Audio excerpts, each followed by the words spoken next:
오늘 주시는 하나님의 말씀은 잠언 3장 11절부터 17절 말씀까지입니다. 아멘. 할렐루야. 오늘은 잠언 3장 11절부터 시작이 됩니다. 말씀을 읽겠습니다. 11절. 내 아들아, 여호와의 징계를 경히 여기지 말라. 그 꾸지람을 싫어하지 말라. 그랬어요. 원문으로 보면 이렇습니다. 여호와께서 바로잡아 주시는 것을 내 아들아 거절하지 말거라. 그분이 하시는 질책을 혐오하지 말거라. 우리 말씀과 비슷한 듯하지만 굉장히 어감이 좀 많이 다르죠. 우리 성경으로 보면 여호와께서 징계하신다. 징계라는 게 굉장히 무서운 얘기죠. 근데 그 원문에는 이 징계라는 어감보다는 하나님께서 바로잡아 주신다, 교정해 주신다라는 뜻을 가지고 있습니다.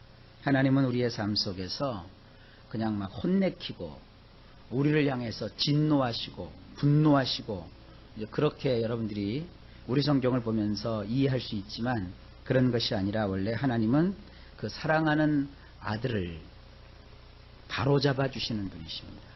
우리의 인생 속에서 바로잡아 주시는 이 하나님의 그 행하심을 내 아들아 거절하지 말라. 여러분, 하나님 앞에서 거절하지 마세요. 하나님께서 우리를 깨닫게 하시고 알게 하셔서 우리의 인생으로 그릇된 길로 가지 않도록 바로잡아 주시는 거예요.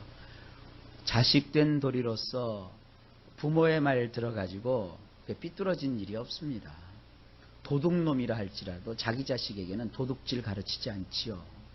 자기가 사기를 치고 돌아다니는 놈도 자기 자식이 거짓말하고 남을 속이면 회초리를 들고 그를 혼내키더라고요. 여러분, 인간도 그러할진데 우리를 지으시고 사랑하시는 하나님은 우리가 잘 되기를 바라십니다. 그래서 우리가 삐뚤어지고 어그러진 길로 갈 때 하나님이 바로잡아 주시는 거예요. 혹시 여러분 주변에 하나님께로 돌아와야 될 사람, 또 하나님을 정말 진심으로 따르고 섬기고 충성해야 될 사람들이 그렇게 하지 못할 때 이제 기도를 정확하게 드릴 수 있죠. 하나님, 그 사람을 징계해 주세요. 그런 어감보다는 하나님 바로잡아 주세요. 그래서 그가 하나님의 그 바로잡아 주시는 손길을 거절하지 않게 해주세요. 그렇게 기도하실 수 있기를 바랍니다. 그리고 하나님께서는 꾸지람을 베푸시는데, 이 꾸지람은 참 우리말이 잘 번역된 것 같아요.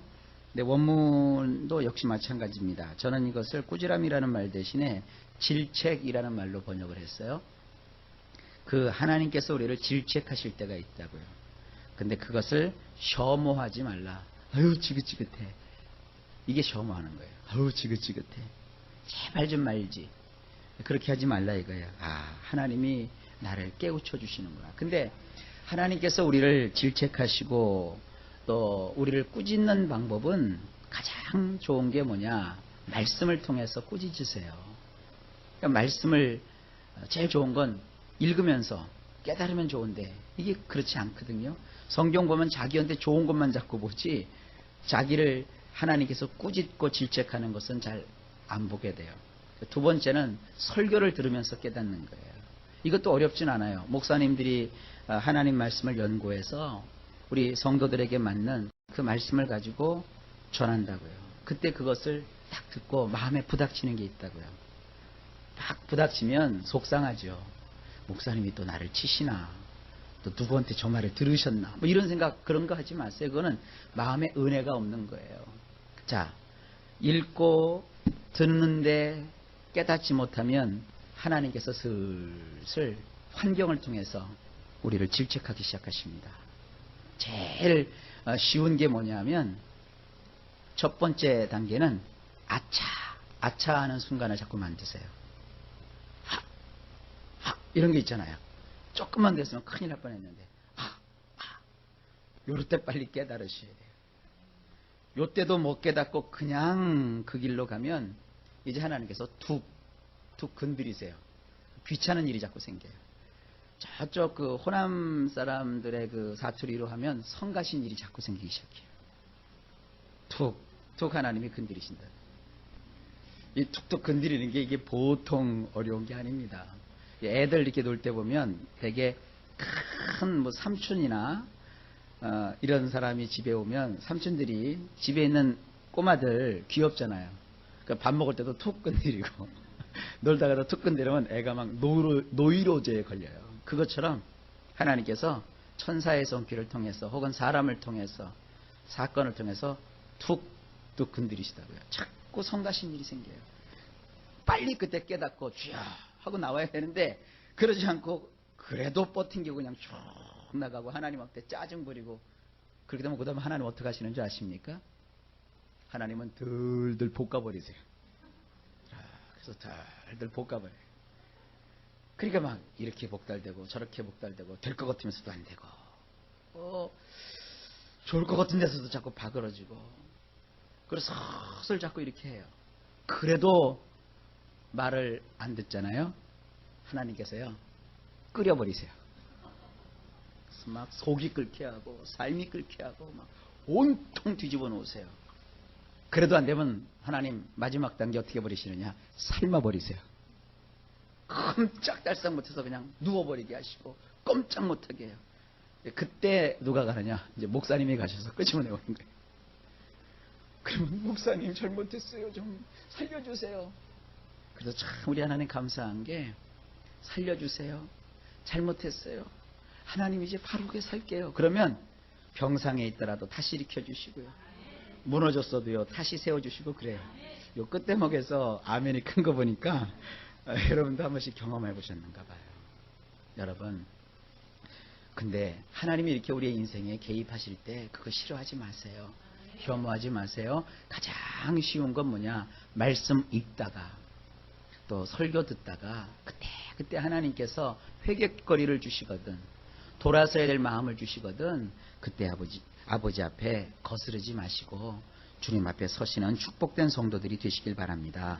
왜 그렇게 하시느냐? 12절이에요. 대저 여호와께서 그 사랑하시는 자를 징계하시기를 마치 아비가 그 기뻐하는 아들을 징계함 같이 하시느니라. 원문도 똑같이 되어 있는데 조금 더 쉽게 되어 있습니다. 제가 한번 읽어드릴게요. 12절 왜냐하면 여호와께서는 자기가 사랑하시는 자를 꾸중하시는데 마치 자기가 좋아하는 아들에게 하듯이 하시느니라. 하나님이요 좋아하지 아니하시면 꾸중하지도 않으세요. 하나님이 그 사람 관심도 갖지 아니하시면 혼내키는 것도 없어요. 그러니까 여러분들 하나님의 뜻대로 살지도 않는데 생활이 편안하고요 일이 잘 될 때는 그거는요 경고보다도 더 무서운 거예요. 하나님이 그를 기억도 안 하세요. 어떤 사람은 주일을 그냥 밥 먹듯이 빠지고 어쩌다 가물에 콩 나듯이 하나님께 나와도 그냥 내버려 두시는데 나는 주일을 빠지기는커녕 빠지지도 않고 정말 머리부터 발끝까지 다 노근노근해질 때까지 하나님을 섬기고 하나님을 따르는데도 불구하고 요만큼도 하나님이 용납을 안 하셔서 마음만 잘못 먹어도 치시고 또 생각만 잘못 가져도 하나님께서 막 나를 흐트러 놓으시고 이렇게 하면 어휴 하나님 왜 나만 갖고 그래요 그러실 수 있어요. 아니요 그건 큰 사랑이고 큰 행복이에요. 그러니까 여러분들 하나님은 사랑하시는 자를 꾸중하시는 거지 사랑하지 않는 자들은 쳐다도 안 보세요. 뭐 하나님이 쳐다도 안 보신다라는 말을 제가 이상한 표현을 써서 죄송합니다만 그렇게 생각하시면 딱 맞습니다. 옛날 우리 어르신들도 미운 자식 떡 하나 주고 사랑하는 자식은 매를 댄다 그랬어요. 똑같습니다. 하나님 앞에 사랑받아서 바르게 우리 인생 살아가는 것이 축복입니다. 그래서 13절에 이렇게 기록하고 있는 거예요. 지혜를 얻은 자와 명철을 얻은 자는 복이 있나니. 원문으로 보면 이렇습니다. 행복하도다. 지혜를 발견한 사람은 그리고 깨달음에 도달한 사람은. 이게 이제 그 잠언의 중간중간에 계속 삽입되는 말씀입니다. 행복한 거예요. 지혜를 발견한 사람. 오늘 우리가 발견할 수 있는 지혜는 뭐예요? 사랑하시는 자를 하나님은 압구중하신다. 이걸 꼭 깨닫는 여러분 되셔서 이 축복 누리시기를 바랍니다. 14절입니다. 이는 지혜를 얻는 것이 은을 얻는 것보다 낫고 그 이익이 정근보다 더 나음이니라. 죄송합니다. 자, 이 14절을 원문으로 보면 이렇습니다. 왜냐하면 무역을 하여 돈을 벌어들이는 것보다 그것을 얻는 것이 더 좋기 때문이니 그것에서 산출되는 것이 금보다 더 하도다. 여러분, 하나님이 주시는 이러한 생활 속의 지혜를 꼭 얻을 수 있기를 바랍니다. 지혜를 갖게 되면 이것은 무역을 해서 장사를 해서 돈을 벌어들이는 것보다 더 좋대요. 얼마나 큰 축복입니까? 15절입니다. 지혜는 진주보다 귀하니 내가 사모하는 모든 것으로도 이에 비교할 수 없도다. 이제 지혜에 대한 예찬이 나옵니다. 자, 이것을 원문으로 보면 이렇습니다. 그것은 산호색 보석들보다도 더욱 값어치가 있으니 내가 좋아하는 모든 것들로도 그것과는 비교조차 안 되느니라. 그러니까 지혜는 이렇게 대단한 가치가 있대요. 그래서 우리나라에서는 뭐 다이아몬드나 또 진주 이런 보석들만 알려져 있죠. 근데 이 성경에는 종종 이 산호색 보석들이 나와요. 좌우지간 값이 비싼 이 보석보다도 지혜가 더 값어치가 있다. 그래서 온통 온몸을 장식을 하고 보석으로 그리고 지혜 없이 사는 사람보다는 보석도 하나 없고 또 금반지 은반지도 하나 끼지도 않았지만 지혜를 가진 사람은 더 값어치 있는 삶을 사는 것이다. 이런 내용입니다. 그 다음에 16절 그의 오른손에는 장수가 있고 그의 왼손에는 부귀가 있나니 원문으로 보면 이렇습니다. 장수함이 그것의 오른손에 있으며 그 왼손에는 부요함과 영광이 있느니라. 그래요. 지혜를 가지는 사람은 장수함을 하나님께서 그 오른손에 주신대요. 그리고 그 왼손에는 부요함과 영광이 있대요. 자, 이거 얼마나 감사한 일입니까? 물론 교회 나오면 밥을 주는 것도 아니고 돈을 주는 것도 아닙니다. 그러나 하나님께서 주시는 이 지혜를 가지게 하세요. 그래서 이 지혜의 말씀을 깨닫게 되면 우리 삶 속에 실제로 어떤 것이 나타나느냐? 장수함이 나타나요. 그리고 부요함과 영광이 나타나요. 이게 다 좋은 얘기죠. 오래 사는 거. 그 다음에 부요함, 이 부자 되는 거. 부자만 되면 답니까? 영예를 얻는 거예요. 영광을 얻는 거예요. 여러분, 이 세 가지 참 중요합니다. 그러니까 자녀를 위해서 기도할 때도 하나님 우리 자녀 장수하게 해주세요. 부요함을 주세요. 영광을 주세요. 이렇게 기도하는 것보다는 어떻게 기도해야 돼요? 하나님의 지혜를 주시옵소서.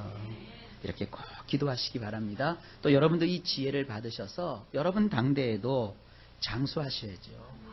자, 이 세상에 여러 가지 그 흉흉한 소식이 들리고 또 미래에 대한 불투명한 그런 것 때문에 마음에 두려움이 올 때 우리는 자꾸 세상을 보면서 절망할 필요가 없어요.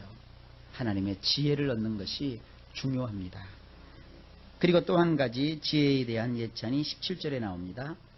우리 성경으로 보면 그 길은 즐거운 길이요 그의 지름길은 다 평강이니라. 자, 우리 성경으로는 그렇게 됐고요. 원문으로는 이렇게 되어 있습니다. 그 길들마다 즐거움의 길들이며 그 모든 행로들마다 샬롬이 있느니라. 여기 성경에 좋은 말은 다 나와요. 즐거움, 그 다음에 샬롬. 이런 게 행복이에요. 여러분, 요즘 사람들이 가장 가지고 싶은 게 뭐냐? 어떤 단체에서 조사를 했더니 행복이래요. 행복. 옛날에는 잘 살게 되는 것이 인생의 목적이었어요. 그래서 돈만 벌면 잘 사는 줄 알았어요. 또 공부만 하면 되는 줄 알았어요. 근데 지금은 사람들의 목표가 뭐냐? 행복한 삶. 어떻게 하면 행복하게 살까? 여러분, 제가 물어볼게요. 행복하세요? 어떤 것이 행복한 것일까요? 바로 이거예요. 장수하는 거예요. 부요한 거예요. 영광이 있는 거예요. 즐거운 거예요. 하나님 주시는 샬롬이 있는 거예요. 하나님은 이 지혜 속에 이런 그 놀라운 행복의 요소를 다 담으셔서 우리에게 주셨다고요. 그러면 지혜를 얻기 위해서 우리가 어떻게 해야 되느냐? 오늘 한 가지 깨달으셨죠? 하나님이 하시는 꾸지람, 하나님이 바로잡아 주시는 것, 그거를 거절하지 마시고 혐오하지 마시고 그것을 기뻐하며 하나님의 인도를 받는 거예요. 그래서 우리가 이 주시는 지혜를 가지시고 여러분들에게 행복한 삶을 누리실 수 있기를 예수님의 이름으로 축복합니다.